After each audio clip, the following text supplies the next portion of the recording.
Вземи ми парите!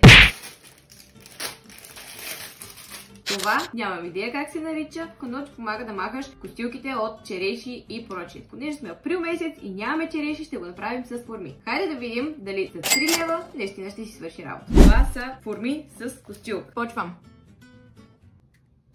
Не стана. Добре, сега ще пробвам с още една. Понеже са малко големи и не може да се оцели костюлката.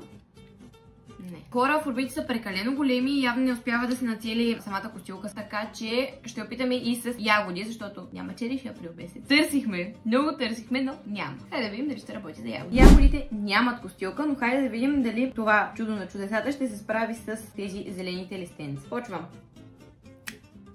Не работи, поне за тези конкретните плодове, които ние опитахме. Ами, хора, не могат да пратят този продукт в Фукука, нито в Топа. На рилчето беше показано, че става и за форми, както видяхте за тези форми не става. Вижте, проблема в това не е в форми, защото формите са страхотни, както и да е. Като дойдат череши, може да пробвате. 3 лева струва. Този продукт за мен отива в...